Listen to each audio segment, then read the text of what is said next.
بسم اللہ الرحمن الرحیم۔ السلام علیکم ورحمۃ اللہ وبرکاتہ۔ بدلتی ہوئی دنیا اور اسلامی فکر کا ایپیسوڈ نمبر 23 یعنی 23، جس کا عنوان تحریکی لٹریچر اور درپیش علمی معرکہ۔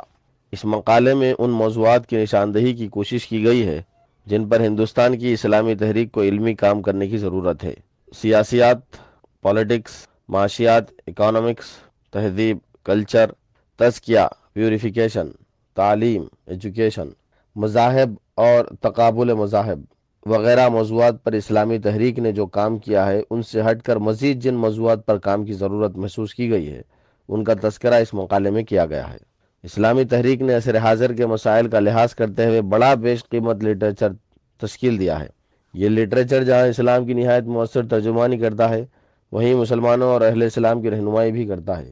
جدیدیت نے مذہب اور خاص طور پر اسلام کی جن باتوں کو ہدف تنقید بنایا تھا، اور جدیدیت کے نام سے آنے والے فلسفوں نے اسلام کے تعلق سے جو سوالات اور شبہات کھڑا کیے تھے، اس لٹریچر نے ان کا بروقت نوٹس لیا۔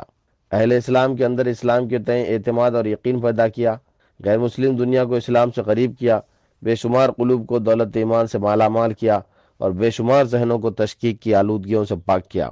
اس لٹریچر نے مسلمانوں کی رہنمائی کی، ان کے اندر نظم العین کا شعور پیدا کیا، اس نظم العین کے مطابق جد و جہد کے نقوش کار فراہم کیے۔ بعد میں تحریک کے بزرگوں نے خواتین، بچوں، کم پڑھی لکھی آبادی وغیرہ کے لیے بھی گراں قدر لٹریچر تیار کیا، اور تحریک سے وابستہ اہل علم نے معاشیات، تعلیم، سیاسیات وغیرہ میدانوں میں بھی گراں قدر علمی و فکری کام کیا۔ اس طرح تحریک کا علمی و فکری سرمایہ اسلام اور اہل اسلام کا گراں قدر اثاثہ ہے۔ آج اس تیزی سے بدلتی ہوئی دنیا میں اور علمی دھماکے کے دور میں اس اثاثے میں بہت کچھ اضافے کی ضرورت محسوس ہوتی ہے۔ بہت سے نئے سوالات ہیں جن کا جواب دینے کی ضرورت ہے۔ اس دوران معاصر دنیا میں جو علمی کام ہوا ہے، اس کا جائزہ لینے کی ضرورت ہے، اور تمدنی ترقیوں نے جو نئے مسائل پیدا کیے ہیں، ان کا حل پیش کرنے کی ضرورت ہے۔ اس مقالے میں ایسے ہی چیلنجز کا جائزہ لیا گیا ہے۔ علم کلام، جن میں پہلا تحریک اسلامی کے لٹریچر کا ایک بڑا حصہ علم کلام یعنی اسلامی عقائد و اصولوں کے حق میں عقلی دلائل پر مبنی ہے۔ یہ مولانا مودودی کے بڑے کارناموں میں سے ایک ہے کہ تاریخ کے ایک بڑے نازک موڑ پر انہوں نے امت کے جدید تعلیم یافتہ اور ذہین طبقے کو فکری ارتداد سے بچایا، اور ان کے ذہن و قلب میں اسلام پر یقین و اعتماد کو بحال کیا، اور اس کے لیے بڑی گہری اور پائیدار بنیادیں فراہم کی۔ اسلامی عقائد کے اسبات میں مولانا مودودی کی شہر آفاق کتابیں رسالہ دینیات اور خطبات ہیں۔ ان کتابوں میں مولانا نے عام فہم اور سادہ طریقے سے اسلام کے بنیادی عقائد کو عقلی دلائل سے ثابت کیا ہے۔ ان کے علاوہ توحید اور رسالت کا عقلی ثبوت، اسلامی نظام زندگی اور اس کے بعض بنیادی تصورات کے بعض مقالات اور تفہیم القرآن کے بعض مباحث میں انہی باتوں کو زیادہ عالمانہ طریقے سے ثابت کیا گیا ہے۔ آج اسلامی دعوت کی ایک بڑی علمی ضرورت یہ ہے کہ اس سلسلے کو اور آگے بڑھایا جائے، اسلامی علم کلام کو ترقی دی جائے، اور اسلامی عقائد کو فلسفے کی اعلیٰ ترین سطح پر ثابت کیا جائے۔ اسلامی عقائد میں بنیادی عقیدہ توحید کا عقیدہ ہے۔ ذات باری تعالیٰ کا وجود، اس کی وحدانیت اور صفات، یہ مسئلہ زمانہ قدیم ہی سے مذہبی اور غیر مذہبی طبقوں کے درمیان متنازع رہا ہے۔ آج کی علمی دنیا میں بھی سیکولر مغرب اور اسلام کے درمیان اصل فلسفیانہ اختلاف اسی مسئلے کو لے کر ہے۔ خدا کا وجود اور اس کی صفات ثابت ہو جائیں تو رسالت اور آخرت کا اثبات آسان ہے۔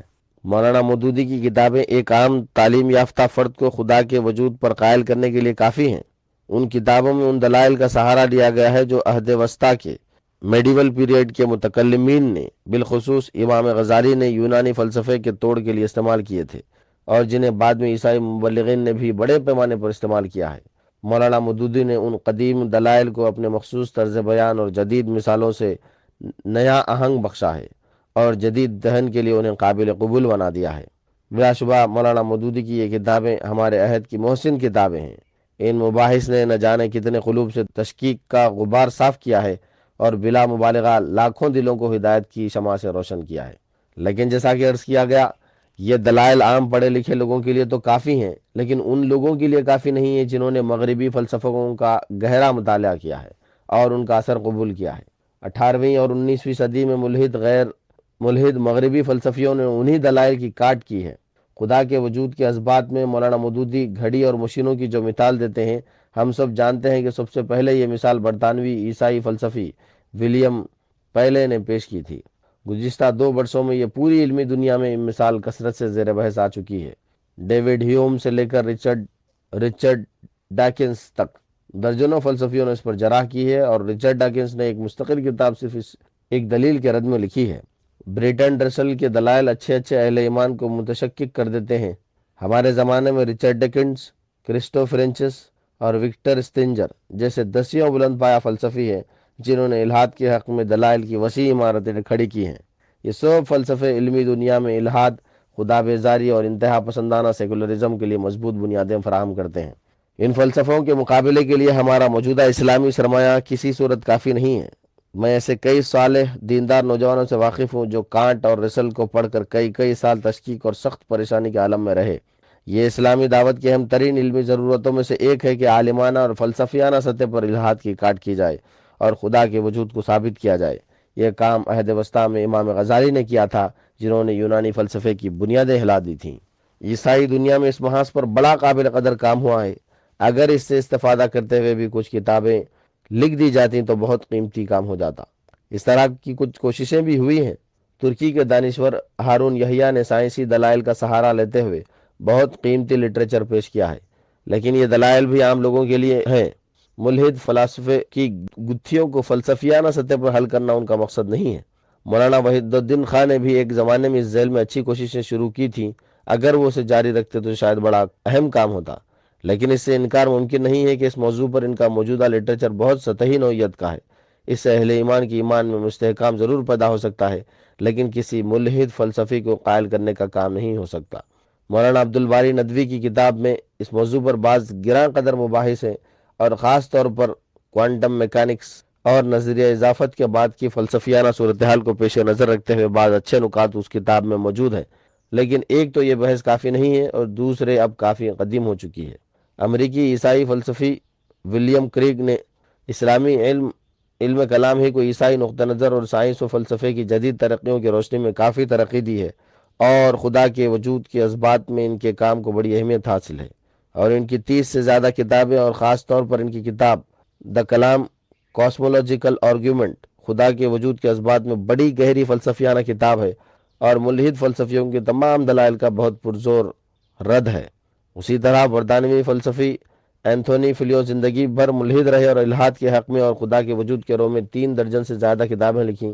انہیں دنیا کا بدنام ترین ملحد، the most notorious atheist in the world کہا جاتا تھا، لیکن مرنے سے 2-3 سال قبل انہوں نے اپنا ذہن بدلا اور مرتے مرتے خدا کے وجود کے اثبات میں کتاب لکھ گئے۔ وہ 2010 میں فوت ہوئے۔ ان کی کتاب دیر از اے گاڈ اس موضوع پر بہت گہری فلسفیانہ کتاب ہے، اور کانٹ اور ہیوم سے لے کر جدید ترین ملحدین تک کی ہر دلیل کا مسقط جواب اس میں موجود ہے۔ چونکہ یہ کتاب ایک ایسے فرد کی لکھی ہوئی ہے جو عصر حاضر میں الحاد کا سب سے قداور امام مانا جاتا تھا، اس لیے اس کی اہمیت دو چند ہو گئی ہے۔ لیکن ظاہر ہے کہ ولیم کریگ اور اینتھونی فلیو کی تصور خدا میں اور اسلام کے تصور خدا میں زمین آسمان کا فرق ہے، اس لیے ان کتابوں سے استفادہ محدود پیمانے پر ہی ہو سکتا ہے۔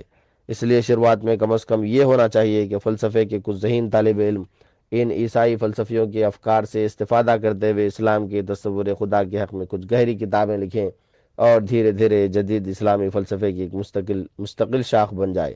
آنے والے آڈیو میں آگے کے نکات کا مطالعہ کیا جائے گا۔ 23واں ایپیسوڈ مکمل ہوا۔